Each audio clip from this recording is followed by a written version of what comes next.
this week might bring an historic and high-stakes moment, what would be the first ever indictment of a former president. Former President Donald Trump says he expects to be arrested this week on possible charges from the Manhattan District Attorney related to the Stormy Daniels case.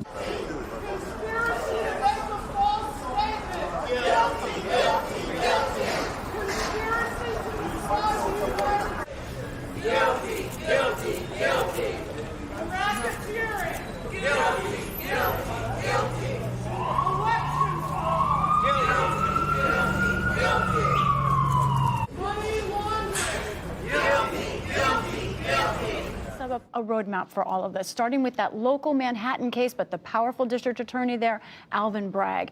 This case centers around $130,000 that was paid to Stephanie Clifford, also known as Stormy Daniels. Allegedly, that was hush money, some say, and that's what the charges would be about if they come, for covering up an affair. Now, two kinds of charges we would be watching for here. One, accounting, bookkeeping, whether Trump and his organization falsely claimed that money was for something else.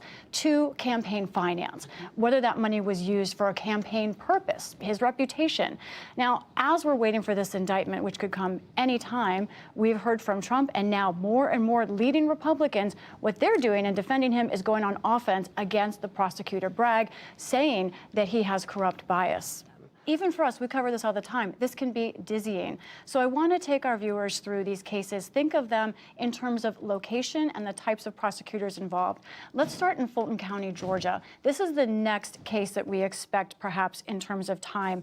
This is a local case and for the Fulton County. The question there, did President Trump try to overturn the 2020 results in Georgia? Charges there could include things like election felonies, racketeering.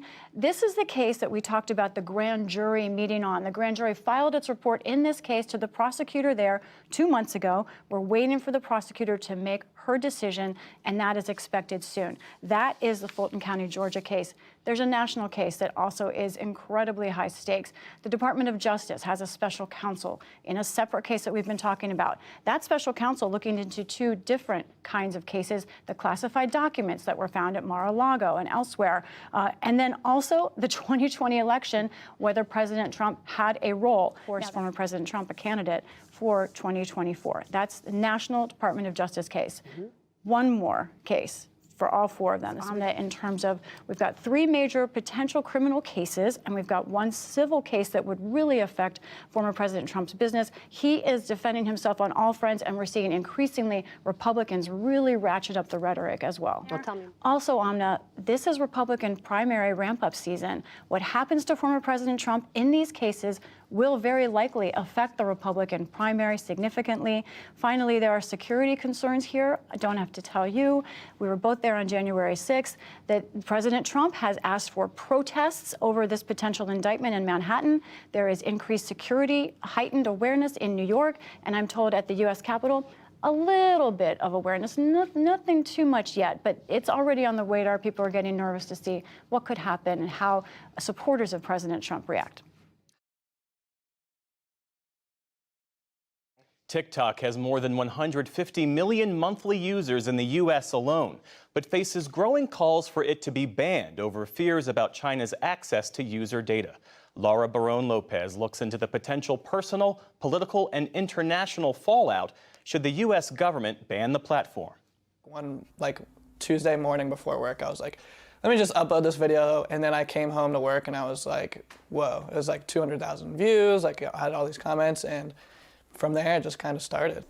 Now, with more than 300,000 TikTok followers, D'Alessio runs real-life renovations. It just seems like you have no control and the government is deciding for you, which is really scary. I'm trying to put on a good face, but that's my business. Your platform should be banned.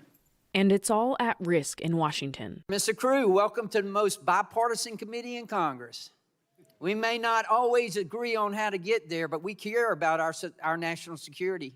Are you a Chinese company?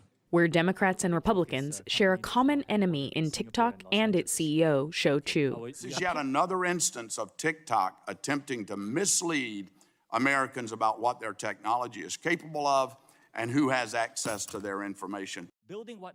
Chu pushed back, emphasizing TikTok's Project Texas plan, which puts the American company Oracle in control of U.S. data and content. American data stored on American soil by an American company, overseen by American personnel. There's no public evidence that China has used the platform to spy on Americans. But lawmakers weren't convinced. Congresswoman, I have seen no evidence that the Chinese government has access to that data. They have never asked us. We have not provided. Well, you know what? I find that actually preposterous. TikTok has never been more popular or problematic. And as was evident in today's hearing, the U.S. believes that TikTok might be pressured by the Chinese government into sharing user data. You, as I understand it, believe this prolonged debate, this 3-year-long debate in Washington about TikTok, has more to do with politics and less to do with privacy. Tell me more about that.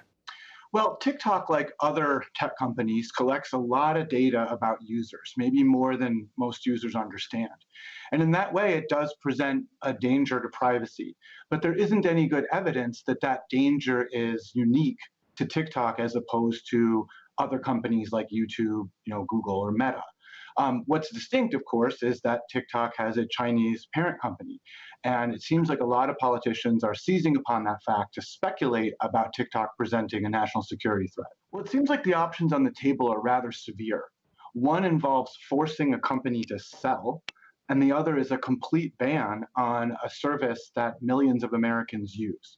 And so the third option that TikTok is presenting, which they've nicknamed Project Texas, would keep American data on American soil. The whole arrangement is enforced technically by an American company called Oracle. So it does seem like a pretty robust measure in place. Now, I understand it's no complete guarantee that China will never be able to access Americans' data, but it does seem to be a compromised position as opposed to a ban or a forced sale. U.S. values and norms about freedom and security, that China could take the lead. I have to say that I am more concerned about TikTok's recommendation algorithms than I am about its collection and use of data, especially as compared to other companies. And that's precisely for the reason you just said, right? I mean, the concern I would have is that the algorithms that TikTok uses would surface content that was in favor of the Chinese worldview and dampen criticism. And that's very concerning. So whatever protections are put into place, I would hope that they would have a separate algorithm that is used in the United States that is not beholden to a Chinese agenda.